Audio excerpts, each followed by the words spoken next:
Welcome, everybody. We're glad to have you here. Hello. We know we muted everybody coming in, so we know you can't say hello, but we can wave.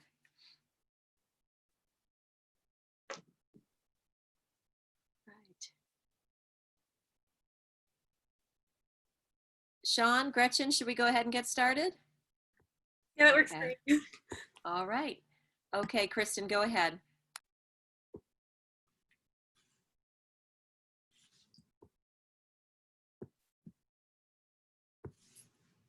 Oops.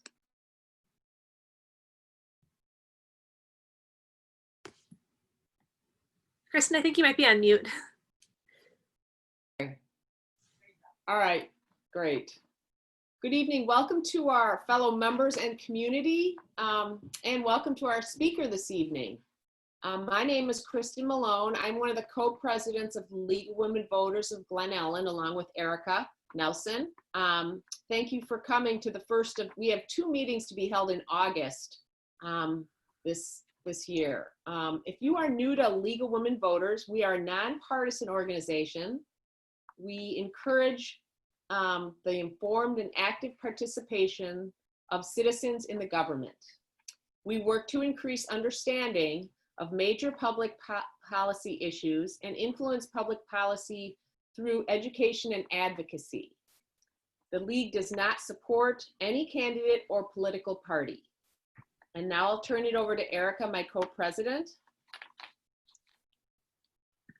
Thank you, Kristen, very much.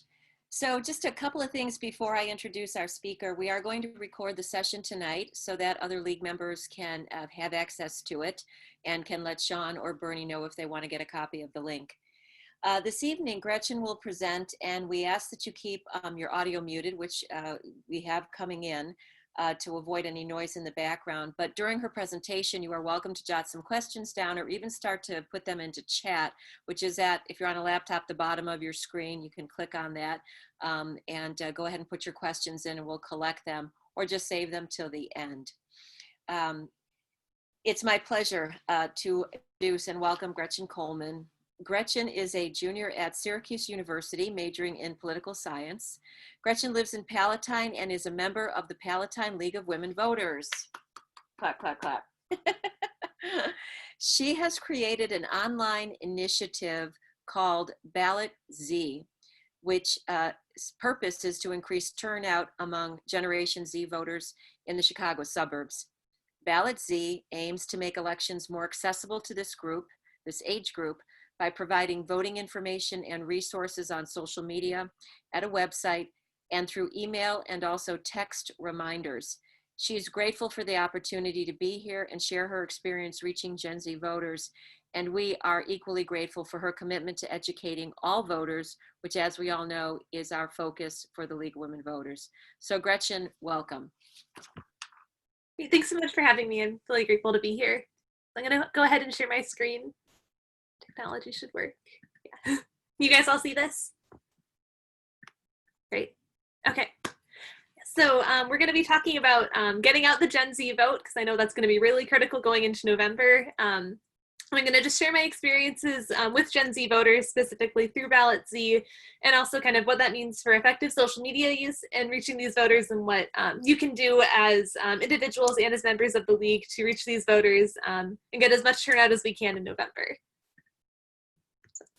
So feel free to, if you have any questions, put them in the chat, or interrupt me if you have something really quick too. We'll have some time for bigger questions at the end.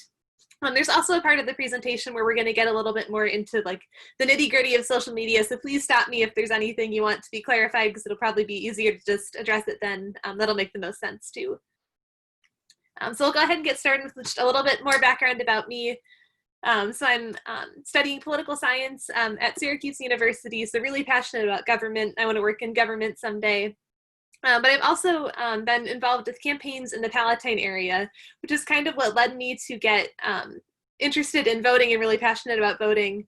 So in 2018, I worked for a campaign in my local area for state representative, and the candidate ended up losing by just 54 votes, or sorry, by 43 votes in the 54th district, which was really hard to accept because that was really close and I worked really hard on the campaign. It was like a grueling 6-week recount process. But then even harder for me to accept after that was my friends who came up to me and said like, yeah, I just forgot to vote in the election, or I didn't realize that if I was away at school, I could vote still at home in Palatine. Just a lot of reasons why people my age didn't vote. So I could probably come up with a list of like 43 people that I know who didn't vote, but like throughout the district, throughout the county, throughout the state, that number is so much larger. There's so many people out there who are really passionate about their communities and want to make a difference, but don't realize that that can translate really easily into voting. So it's really important that we can get as many people out there to vote, which I know is what your league is working on a ton right now as well. And so this is especially important for Generation Z voting. So just for a little bit of context, Generation Z is loosely defined as people born between about like 1996 to 2010. And so that means for voters, anyone from like 18 to 23, 24. So these are our newest voters. A lot of them haven't voted in elections before. Almost all of them haven't voted in a presidential election. This is my first presidential election I can vote in, which is pretty exciting. And so you can see from this graph here that this is going to make up an increasingly large part of the American electorate. So you can see that in 2020, 1 in 10 eligible voters will be members of Gen Z, so in this like 18 to 23 range, which is a huge, huge voting block. So we have a lot of power and a lot of ability to kind of influence the future, but if and only if we actually get out and vote. So being an eligible voter doesn't mean you're actually going to show up on election day, so we've got a lot of work to do to make sure that these people actually get out there and vote. So I'm going to talk a little bit about kind of my past efforts trying to get all my friends out to vote, and then kind of how that morphed into Ballot Z. So you can see here on the right, these are like those signs they put on your dorms in college to kind of like introduce you. So this is on my freshman year dorm. And then my friends made me put helping people vote as my hobby after I went like up and down my dorm hallway, like knocking at people's doors and making sure they were registered to vote and had their absentee ballot and stuff like that. So that was kind of one way I got started. The other way was just on my social media like this. So these are clips from my Instagram story, and we're going to get a lot more into Instagram stories later on in this presentation. But this is just, I would make a pitch before the election talking about like just how that I requested my absentee ballot, that I'm registered to vote, and making sure that other people are doing the same thing. So after I post each one of these, I would have a couple people reach out to me with just some follow-up questions or thanking me for the reminder and stuff like that. So I realized that if I was reaching people in my personal network, this could be magnified in a larger scale and reach a lot more people than just like the people who follow me on Instagram, which is kind of how I got the idea for Ballot Z. So it's really, our overall goal is to make information about the elections as accessible as possible throughout Illinois.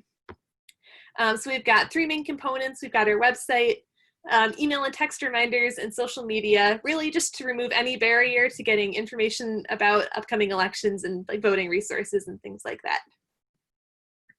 that. So our goals from there are really to help people take advantage of how easy it is to vote in Illinois. We're really lucky that you can register to vote online. You can request your mail-in ballot online for any reason, anything like that. So just making all of those resources really easy to find so no one has an excuse to not end up voting. Another barrier is that I think a lot of people are concerned about making an informed decision. They don't know where to find good information to look for candidates. We're trying to find them like reliable information as much as possible, just to overall make Gen Z voters more comfortable and confident voting, because a lot of them are doing this for the first time and a lot of them are intimidated, but just trying to encourage them that they can make a difference with their vote. So I'm going to actually show you a little bit of the website because I think that'll make it a little easier to follow as well. So this is our homepage. So we're really just trying to provide as much information as possible. I'll also send you guys the link to the website and to our social media after this, because I know I might be going through the website a little bit fast. But so we're providing things like deadlines and a countdown to election day, because that's really important. This here is our email and text reminders. So people can sign up to get email and text reminders about all the information they would need to vote, because this website is great, but a lot of people won't check it after they find out about it for the first time. So this will give the information like straight to their inbox so they can't miss it. But we also have broken down some more specific information about how to vote. We really want to make this as specific as we can. So we're going to make it kind of broken down by county. So like you'd see for the vote by mail options, you can find your county clerk's voting information because they're all a little bit different. So really just trying to make it as easy as possible. Gretchen, can I interrupt for 1 second? Because we have a couple of chats here. And Melissa not seeing the slides on her iPad. It doesn't look like the slides are moving forward. Okay. So can you all see the website like this? Let's see. So we're seeing a slide. Let's see. I'll try to share it again. We'll see if that works. Can you guys see it now? Yes, I Okay. can. Yeah. Yeah, sorry about that. So I'll go briefly back to the home screen. This is what I was talking about, the voting deadlines, the countdown to election day.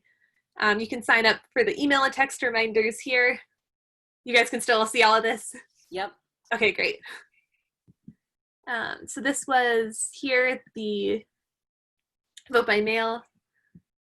So yeah, as you can see, you can click on each of your county's mail-in ballot applications here because each county clerk is a little bit different.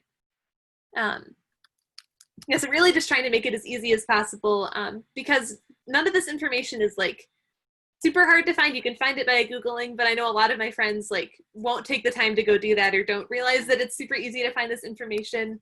But if there is kind of like a one-stop shop to find it all, that can make the difference in actually getting them out to vote.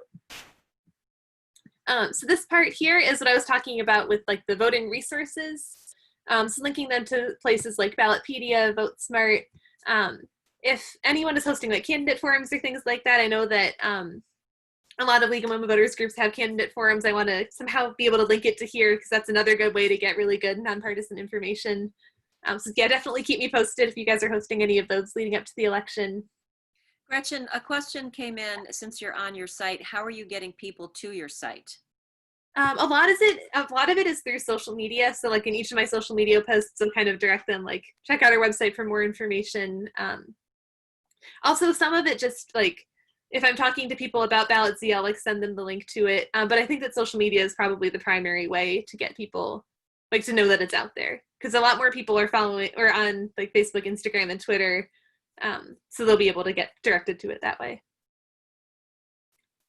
Yeah, but definitely, like, if you know any Gen Zers in your life, and I'll get into this a little bit later, too, like, just text them the link to this and tell them to check it out. Because I know it's August now, but if they're aware of it, when they're trying to figure out how to get their mail-in ballots or register to vote, they'll kind of have it in the back of their mind to refer to it later. So I'm going to talk a little bit later about, like, infographics and why that's really important to Gen Z. So just giving you some examples of these here. So this is from our Instagram page. And so like if you click on this, it'll link you right to Instagram. So just kind of breaking down the information into like short, easy to read, hopefully aesthetically pleasing ways, just to make that information as accessible as possible. So now I'm going to stop sharing and then go back to the slide and hopefully that'll work again. Sorry.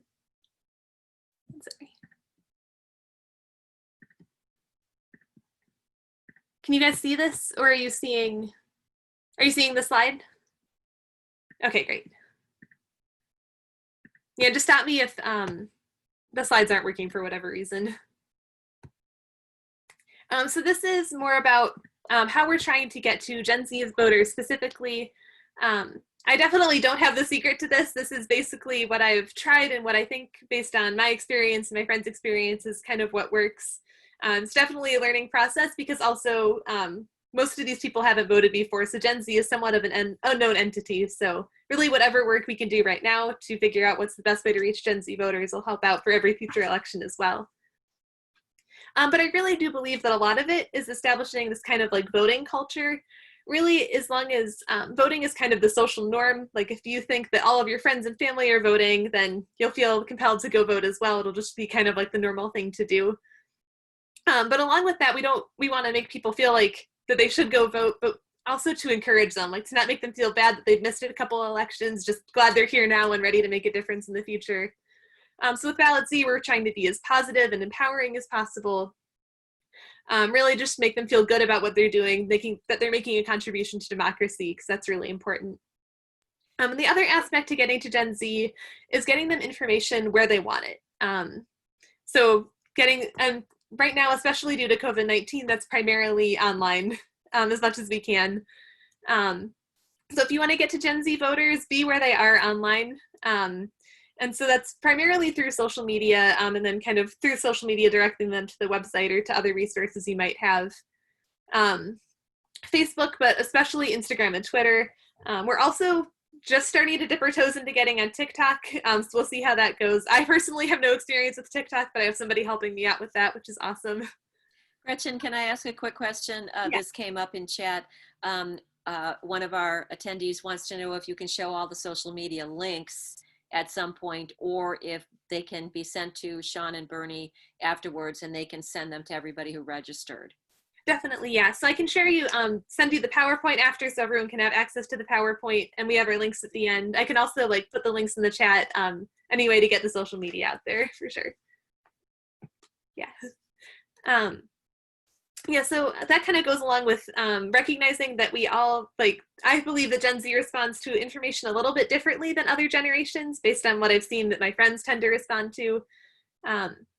So definitely still interested and capable of processing all of the complex articles about politics, about our country, but just kind of in a different way than through the traditional news articles. We'll still read news articles. I'm a big fan of articles.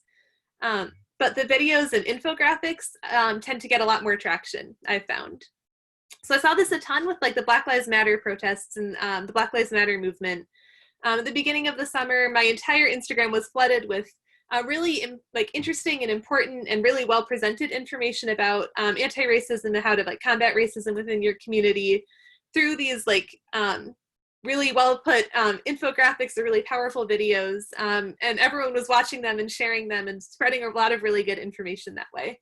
I didn't see as many articles about that. I'm sure they were out there, but kind of in the Gen Z bubble is mostly through videos and infographics. And the other thing with processing information is it's more, I think we're more low commitment. There's a lot of stuff going on for the typical Gen Zer. I've seen this, especially with my website. It's harder for me to get people to sign up for the email and text reminders as it is to push people to follow us on social media. I think that people don't want to get on another email list to kind of have another thing to deal with for that, but they're already on Instagram all day. So then if they see, just follow Ballot Z and see it come across their feed, they'll still look at it and process it and have it in the back of their mind for when they're voting in October too. So yeah, I'm going to go a little bit more into social media because that's really where we have to be if we want to get to Gen Z voters. So increasingly looking to that to find all of their news and resources for things like voting. And there's a lot of really good information about voting online and on social media, not just through Ballot Z's, although I'm definitely here to promote that, but the League of Women Voters, chapters of all levels, have a lot of really good information. Rock the Vote, Ballotpedia, they all have some kind of social media presence that's got really good information out there.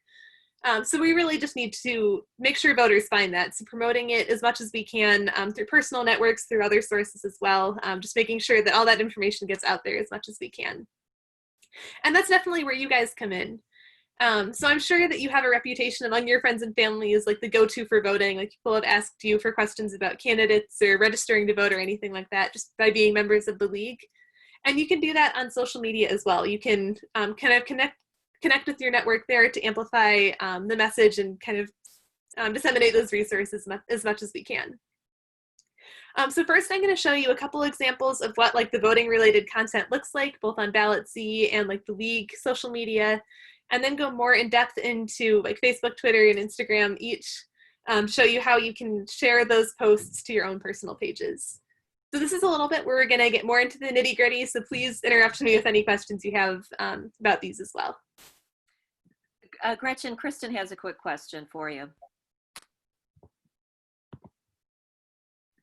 Gretchen, how did you get from going through low commitment to high commitment? You mentioned that just now in your slide, that a lot of folks a lot of young people, maybe they're not educated or they're just not aware of it. But what happened to you? Was there an experience that that was inspiring to you? I would say that I'm maybe not like the best example of Gen Z, just because in terms of voting, I guess, because I'm so passionate about voting specifically that I'm not going to miss a deadline, because that's like what I want to do is is make a difference through elections, and I'm really passionate about that. But I think my peers are they're passionate just about like other things. The voting is not really on their radar as much as it is for me.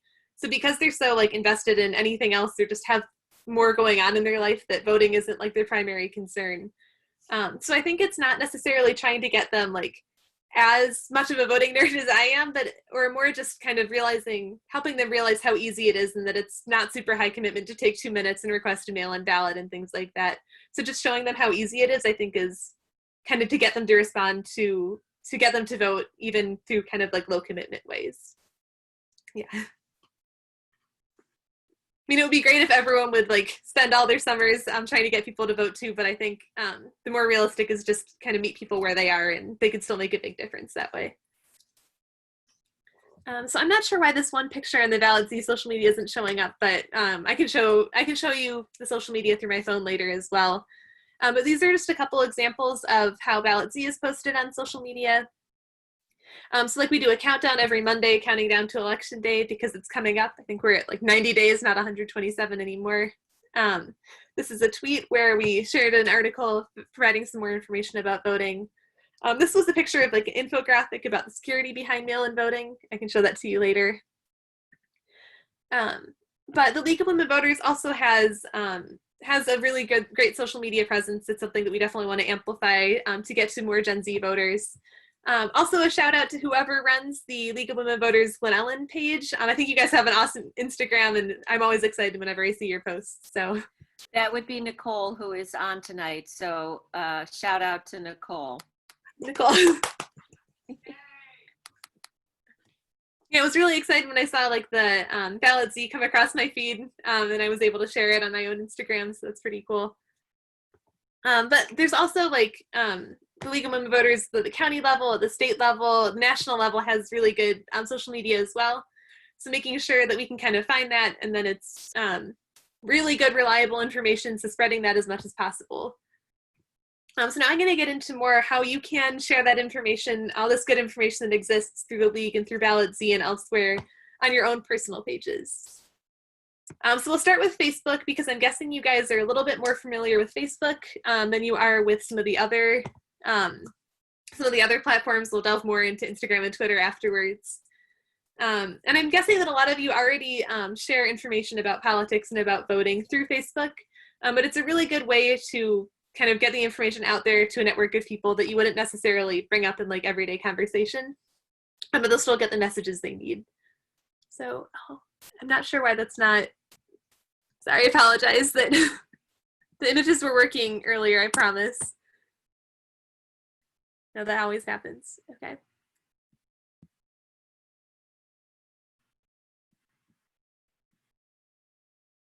Oh, there we go. Okay. Perfect. Now we've got images. So this is just an example of me sharing Ballot Z's posts. I'm always trying to promote it on my personal page in addition to the Ballot Z Facebook, because I'm friends with more people than currently we have followers on Ballot Z, so I'm trying to spread the information as much as I can. And this is also a way to add kind of like a personal touch to this really good voting information, to show it lets your friends and followers know that someone they know really cares about this, and kind of helps to reinforce like that social norm of voting. If they see that people in their feed, people that they know and trust, are really passionate about voting, it'll encourage them to do the same. I often add something like, let me know if you have any questions, because I am a lot like the go-to for a lot of people with voting, and I'm sure that you guys are as well. And I always have people like either comment or private message me or something like that, which I think is really helpful and will continue to happen up until November. So kind of letting people know that you want to help them vote is always a good thing to do. And this is another one from a more recent post that we had about the income tax amendment that's going to be on the ballot, because a lot of my friends don't really know that that's out there. So just letting them know that it's super important and to start being aware of that is a really good thing you can do with your own personal social media. And just for anyone who hasn't shared content on Facebook before, I'm just going to give you kind of a brief tutorial on how to do that. So I'll send you the PowerPoint afterwards, and always let me know if you have any questions or difficulties with this.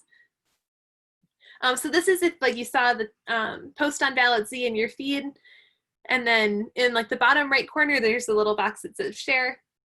And so then if you click that, it'll give you the opportunity to like type something out to add kind of the more personalized message, and then figure out where you want to share it. So you can share it with your friends. But you can also share it to a page or to a group. So if you're a member of like a neighborhood page or any other groups that you think might also want this information, you can share it there, and that's a really good way to get the feedback as well. So I manage the Ballot Z Facebook page, so I can see kind of where the engagements are with the page. I can like kind of track the progress of each post. And so if I didn't share it on my own personal page or to other groups and things like that, it'll only reach like the people who follow the Ballot Z account, which is, we're growing more and more, but it's still not a huge number of people. But if we share it with groups, and if other people will share it with their own personal networks, then that has way more reach and kind of gets the message out to people who need to see it the most. So that's really important. Gretchen, I just want to make a quick comment. Certainly most, if not all of us, or many of us at least in the session tonight, have children or grandchildren who are Gen Z. I know I have a son who's in Gen Z. And I think that's a great point you're making, that even if we share it with just that one individual, I'm making some notes to myself for my son, this is the way that you move into that higher connection or commitment. Right, yeah, for sure. Because then even if then your son will see it and get the message, then if he feels compelled to share it, it'll just get to more groups of people. Because right now, a lot of people, especially on Facebook, a little bit less so with Instagram and Twitter, but most people who follow Ballot Z are people who are going to vote anyway, so it's not necessarily getting new voters. But then if they're sharing it to their networks, that's reaching the people who might not already be like committed to vote. So it's definitely getting to the people who need to see it the most. Yeah. Gretchen, Nicole, our Instagram maven, wants to know, first of all, shout out to Karen, our VP for Communications, she says, who's hugely involved. But she's asking, Gretchen, are you using a publishing tool to post across all social media platforms? I'm using the publishing tool through Facebook because I think that's like the easiest way for me to like figure out how to get it to the page. And then I am like manually posting to each of the social media platforms. So that means like when I have the idea for a post or like the countdown on Mondays or something like that, it's basically the same message that's getting shared across all three platforms. But the wording is just like slightly different. Like on Facebook, I'll get into this a little bit more at the other mediums too, but I'll like include the link right in the post. You can like click on the link. But then in Instagram, you can't like click on a link directly from the post. So like the content of like the message is a little different. Like I would say the link is in the bio rather than in the post, if that makes sense. So it's like slightly worded differently. So that's why I like manually post it rather than using like one tool to get it to all three in one go. Yeah. And I'll get into Instagram, like what link in bio means and stuff, because I know that's a little confusing if you haven't used Instagram before. So this is just briefly how to share content on Facebook from your computer. So it's pretty similar to the app. You click on share, and then if you go click on this option, it gives you the ability to like include your own message, and then you can figure out if you want to share it to your timeline, share it to a like different group or page or anything like that. So does anyone have any questions about Facebook before we move into Instagram? Cool. So we'll go into Instagram then. So just a little bit of background on Instagram. It's basically like Facebook. It's managed by like the same company. So it's really similar. The main difference is that every Instagram post has like some kind of visual component. So it's like a picture, a video, and then like a caption underneath. And that's like how the same structure of every Instagram post. It's a little bit limited in its features because you can only post from your smartphone, which is kind of annoying. You can have an Instagram account, like view it on a desktop or a laptop, but if you want to like add a post, it has to be done from a phone. And there's only one place to include a link. So I was talking about the Facebook post. If you want to link to a website or an article or something like that, you can include it right in the post. You can click from there. In Instagram, you can't do that.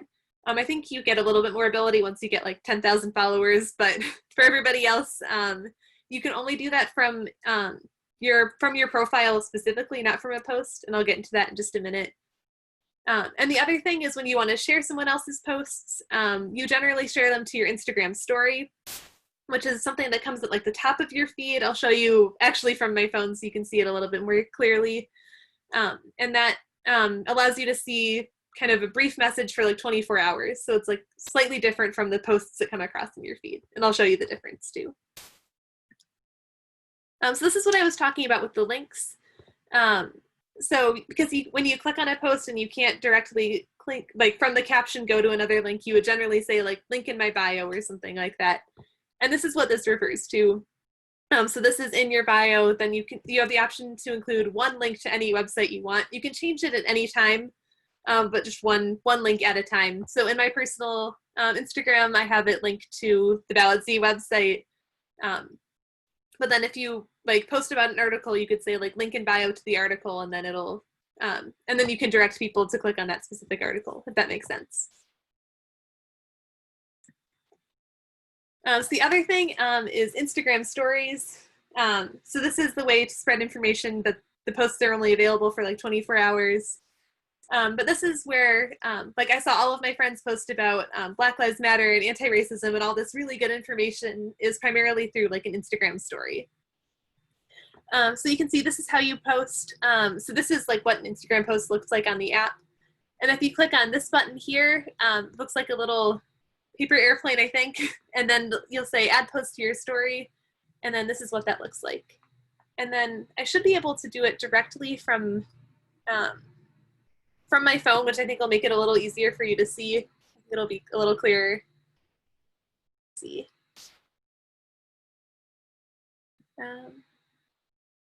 Sorry, I'll try that again.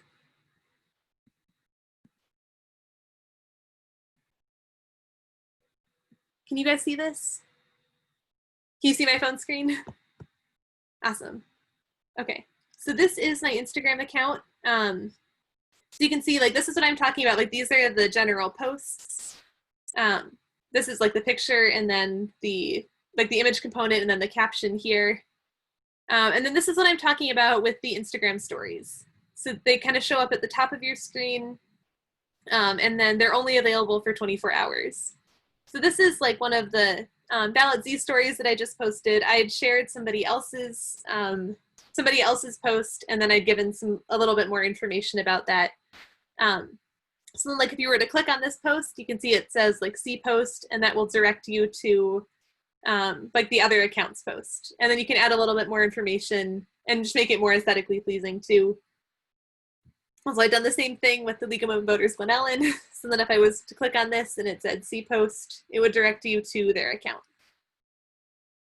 So if you wanted to create your own story or share a post on your story, so again, you click on this little, it was right here, the little like paper airplane button, and then add post to your story.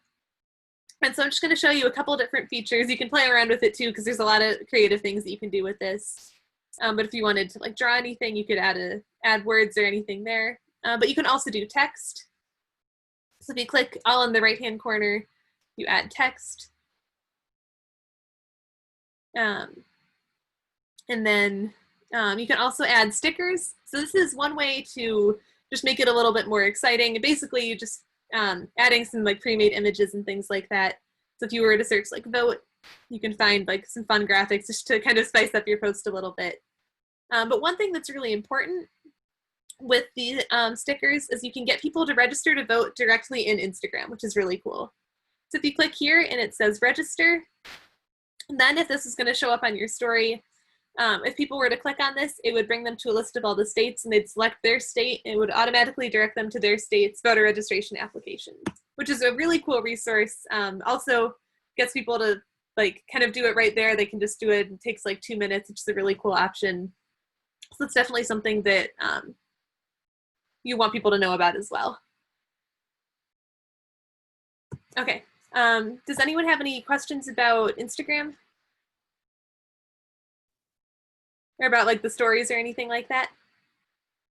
Well, I just went on my Instagram account, which I don't look at very often, but I was able to find you. I think Beth said you found her already, and so I think just part of this is getting on and just kind of playing with it.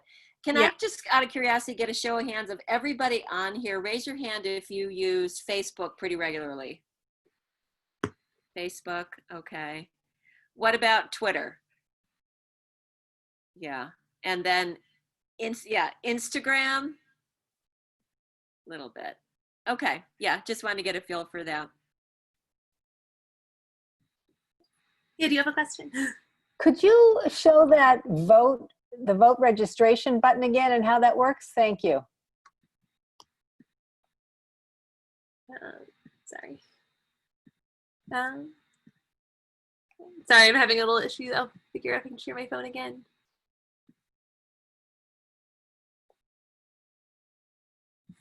Can you see my phone screen now? Okay. So this is on when you're sharing a post to your Instagram story, you're creating an Instagram story. There's an icon where you can like have register people to vote directly inside the app. So if you go to stickers, which is like the button in the middle here, it's like the one with a little smiley face. If you click on that and then search something like vote or register or something like that, it'll come up and you see the option that says register with like the little ballot, and you click on that, and you can put that anywhere anywhere on the screen. And then when you send it to your, like share it on your story, people have the option to like click on that and it'll bring them to like their state's voter registration application. Yeah, I mean, it's a really cool resource. And yeah, because it kind of, again, takes away any of the barriers that people might have, like just do it right now. It's like right in front of them, and it's a pretty cool option.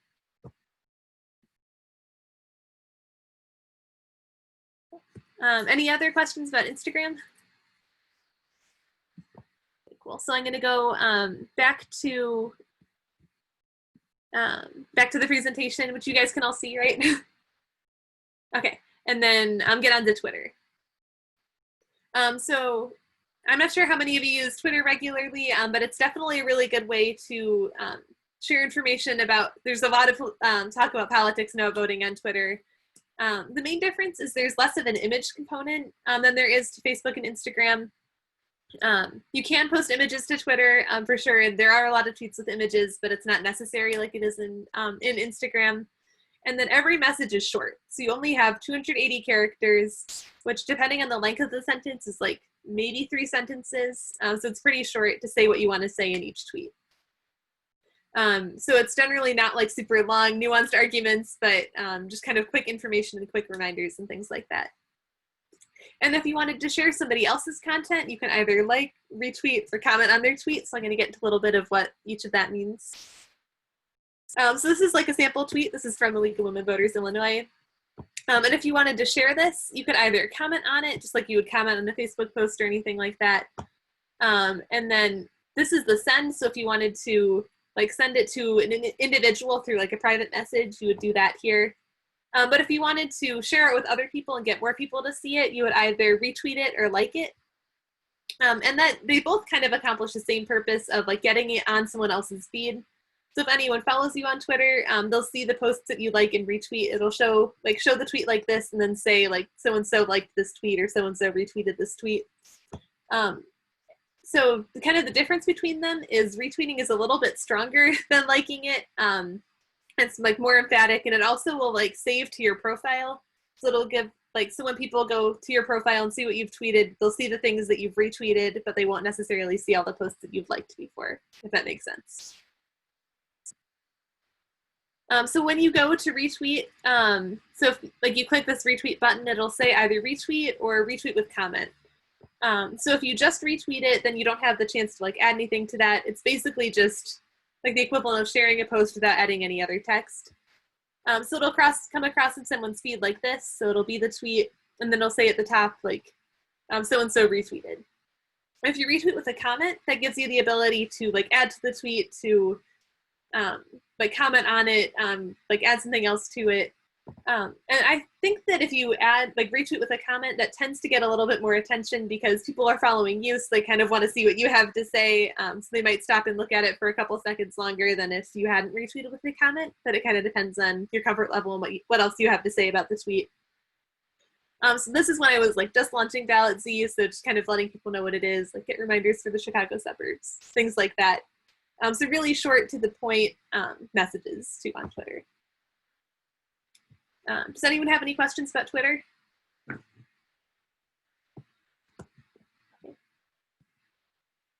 So there's kind of more broadly a summary of all the things we've talked about today, because I know I just kind of brought up a lot of different information. There are a bunch of ways you can reach Gen Z voters. It's super important for the upcoming election. I highly recommend using social media. I encourage you to try to get into some of the other platforms, like if you're only on Facebook, maybe give Instagram a try and see how you like it. Same thing with Twitter. And really use it to amplify your message. So find voting content on Ballot Z, on League accounts, or on anyone else you find has really good voting information, and then amplify it to and share it with your own personal networks to get the information out there as much as we can.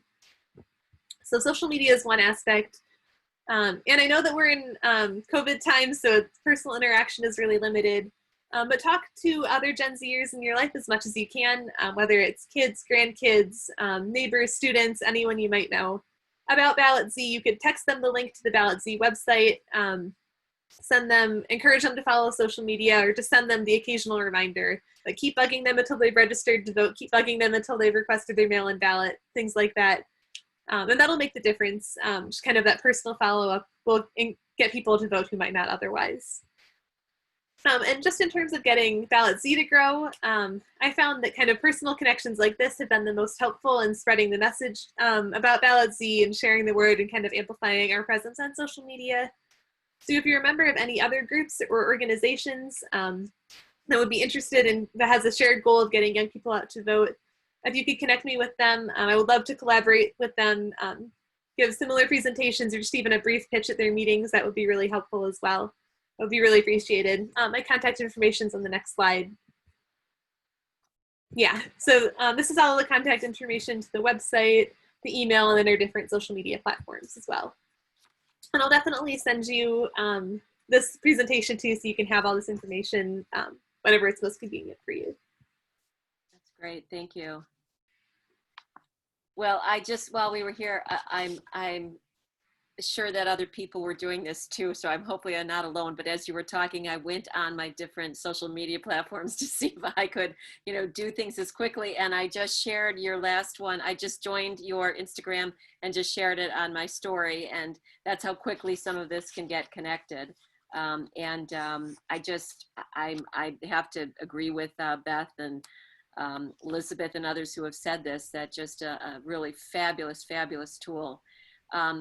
There was a question earlier, Beth, you had a question about other publishing tools. You want to go ahead and unmute and ask that?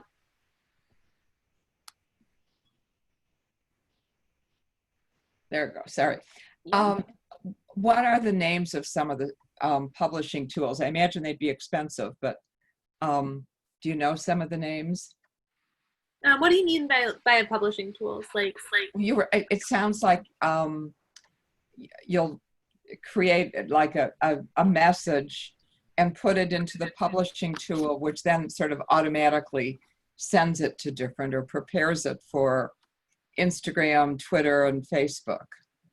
I believe that you could do most of it directly in the app. So I know you might need like a business account to do it. But so I have like a business Ballot Z page because it's like an organization. And then you can link that directly to your Instagram. So like if you use the same email, it'll link it for you. Okay. On Facebook, it will give you the option, like, do you want to share it to Instagram as well? Okay, thanks. And I think you could do that with Twitter, but I'm not 100% sure. Could I interrupt? I'm sorry. Yeah. Yeah, sorry I don't have the video on. My hair is terrible and I'm in my pajamas. So so Beth, the publishing tool, and I know we have it for the league, and I think we have a free account. MailChimp is one of them. Like Hootsuite is another popular one, but that one, I think there's a free version. but a little more robust version you have to pay for. But what we're going to do on the communications team is start to explore some of the publishing tools that we currently have. And I think the tool that we use for the website is also a publishing tool as well, if I remember some of our past, discussion about it. But, it's kind of a cool thing. Like I use it a little bit for my business. I use MailChimp, the free version, and it just makes posting amongst all the social media platforms very easy. But right now I'm kind of doing a little bit of what Gretchen's doing, except I'm using Instagram and posting across over to Facebook because I haven't figured out how to do Facebook over to Instagram. and then I post manually to Twitter, but I think eventually we'll evolve to where, Karen's creating some content or Karen's creating content, and then I can take it and use the publishing tools and just easily publish across all three. I hope that helps answer. Sorry, that was kind of long. One thing I wanted to add is that it's really important to remember that if you retweet something, you really want to put a comment in, because if you don't and you try to delete the tweet, it won't go away. You cannot delete it. Okay. So does that make sense to people? Like you find something, we had an experience with this earlier this year where we retweeted something and then we figured out we would prefer not to have that, and we couldn't, it was very difficult to get it off. So even if you're not going to say very much, just retweet with comment. You can just say, great idea, or look at this, or just some little thing. Because if you do that, you have the ability then to delete it. I think it's also important, this is Karen, hi, is just to mention to be careful about what you retweet and like. Recently in DuPage County, there have been a couple candidates who kind of gotten in big trouble on social media for liking posts that were kind of inflammatory. And particularly as legal women voters, personally, obviously, you can follow candidates, etc. But in terms of us using the legal women voters site, we're careful about who we retweet and who we like and that sort of thing, just not to choose sides. Amen. And look at the tweet, like where it comes from. So like, even if it's a really good tweet, like check out who posted it, make sure that you kind of agree with them, and because that could reflect on you and what you're posting too. So just kind of, it's a good point to be sure whose content you're sharing first before you share it. Karen, you had a question about election judges, poll workers. You want to ask that? Mute myself, sure. No, I just was wondering, Gretchen, if you've had the chance to try to convince Gen Z to go out there and volunteer to be poll workers, just given, that most people who are poll workers now, my father's 80, he's a poll worker. And I told him, I said, I don't want you, going out there to be the precinct, like the captain in Lyle. So are you working at all to try to get Gen Z to help us out there? Yes, definitely. That's definitely good. I'm hoping to post about that hopefully the next couple of days, and then keep kind of reiterating it closer to the election, because that is really important. I was a poll worker in March for the primary. I wasn't supposed to be home because I was at school, and then got sent home when everyone else did, and signed up really last minute. And my precinct was super underworked. Like, we were at half capacity, even though I signed up like 2 days before the election. So definitely want to encourage people to do the same.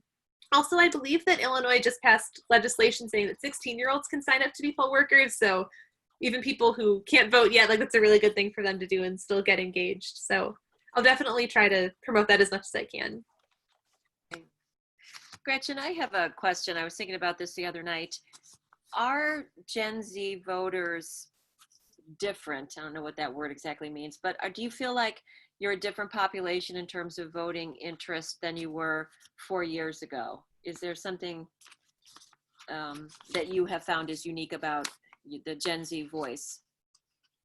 I think so. It's a little bit hard to tell because we're somewhat of an unknown entity as voters, because most of us couldn't vote 4 years ago or even 2 years ago. But I think that especially now with the pandemic, that has really kind of shifted what it means, because you're not just voting for, like, you're voting for the future still, but it's different. Like, you're going to be graduating into a really unknown economy, like really everything with climate change, especially too. Like, there's a lot of things that are going to be impacted in this election that have huge consequences on our future. that I think definitely will impact other generations as well. But kind of as Gen Z, as we're just getting started as adults, that makes a huge difference too. So. Yeah. So I think it's what you were saying earlier, which is to really identify the importance of it, and for the league, you know, this is our significant core work, and that is everyone. If you've registered, and you should, has the right to vote, but you need to educate yourself. All down ballot, every piece that's on there. So you being a face of this, I think, is really powerful, and just that kind of public service announcement type of work that, you know, you're doing. And thank you for also offering to go to some other organizations. There's a friend of mine who is a pastor at a church, and I mentioned that we were doing this. He couldn't come on because he was busy with another meeting tonight, but we will send him the video and see if he might be interested in having you come to do a live presentation for them too. Oh, I'd love to do that. Yeah, that'd be awesome. Yeah. It's definitely been really rewarding to kind of expand with other groups of people and get to interact with people right now. And I feel like we're actually going to make a difference for November, which is huge. So. Right. Yeah, one of our members here, Julie Evans, has just wrote in chat, "I'm so impressed with your passion and efforts. My Gen Z son is watching with me. Thanks for all you're doing." So shout out to you, Gretchen. Thanks so much. Encourage your son to sign up for voting reminders, and follow us on social media. Check out the website. Well, he was her son Miles was able to vote in the March primary, and so he did. So he's full on, does his homework, and is always ready to go. Love to hear that. Yep. Any other questions? There was a question here about Kristen, my co-president, wanted to know if climate change is an issue for Gen Z, and I guess I'll add on to that. And is that, again, just a subject that will prompt people your age to get to the polls? Yeah, I definitely think that's huge, because we're going to have the most impacted by that in the future, and throughout our lives. I think that's really huge. I'm trying to find, because I know there's a lot of like youth climate groups, so I'm trying to get connected with them because I know there's a lot of shared interest there in making a difference at the polls. So I haven't had a lot of success there yet, but I'm really trying to kind of work with those groups, because I know that there's a lot of shared work there in making a difference for the future. Yeah, I don't know if anybody who's on is a part of the Sierra Club, but I must get literally 2 or 3 social media posts, you know, per day. There's so much going on there. So again, established groups that are environmentally based certainly would be an option, and I'll connect your work with them as I get, you know, posts for that. But you're right, it's a great connection. And a shout out from your local league Palatine area. Thanks for coming on. And I'm sorry that, Gretchen, you had to leave school with the pandemic like other college students, but it was certainly our win that you came home and were able to put this together and do this work, which is great. Yeah, definitely had a lot more time to dedicate to this, which is awesome. And it's been really nice to have something meaningful to focus on from home too, for sure. Sure. Yeah. So it did work out well this way. Yeah. Is there anybody from other leagues here who are focusing on populations like Gen Z and some of your outreach already? Okay, up here. So Elizabeth, you are. Roberta. Yeah, go ahead. Yeah, we just started a youth group in May, and we are focusing all of our efforts on social media. Which league are you with again, Elizabeth? Collier County, Florida. Okay. Yeah.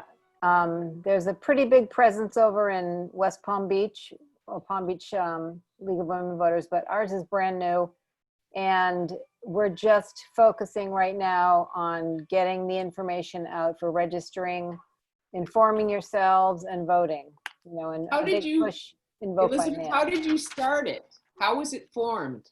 Well, we have a leadership program here. I wasn't really involved from the beginning. I came in on I think the 2nd or 3rd meeting, but there was at one of these leadership meetings, a young woman who was going through the training.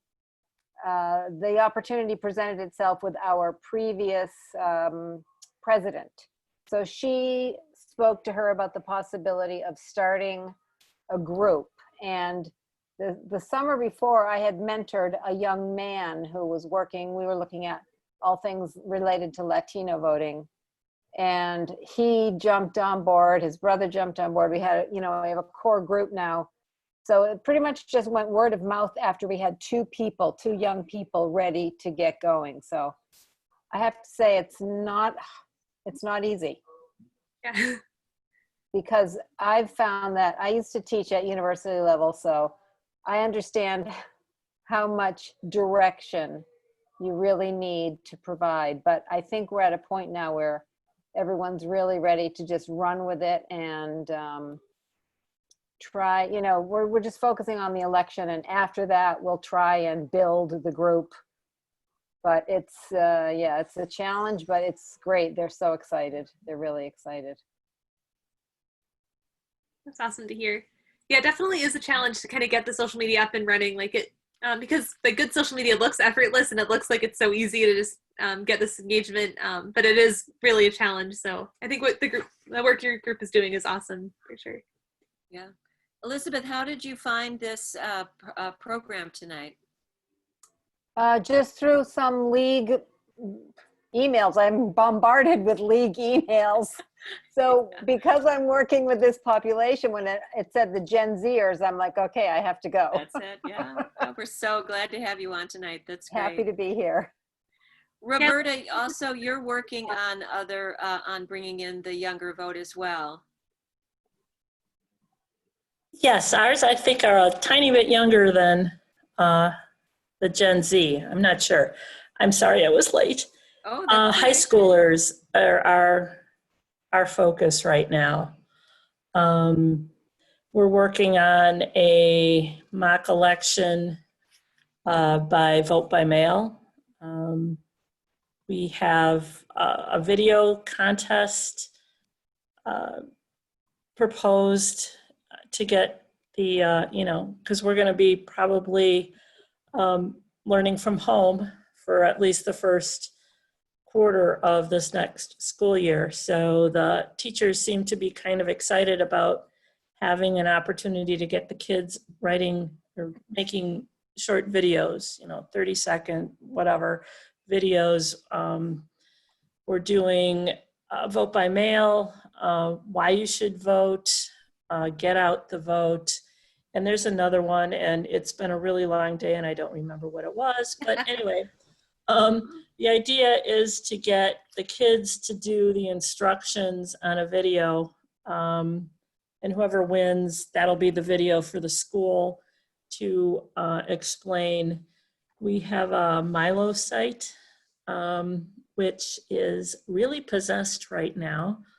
But as soon as we get it unpossessed, I am setting up a place for the kids to request an online or a vote by mail ballot on our website, and then we'll deliver the ones that are done online, and we'll go from there. Hopefully there'll be enough. We'll pick them up at the end of the day and count them. I've got one high school that's raring to go, and the other high school in our area is kind of up in the air, but we have somebody we can work with really well, so we plan on making the most of that. So that's great. It's good to hear that Roberta is in our local DuPage League leaders. She's president for the Roselle Bloomingdale League.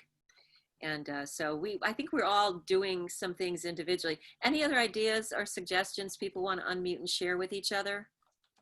The one thing that we're looking at too is we've reached out to College of DuPage, to their design group.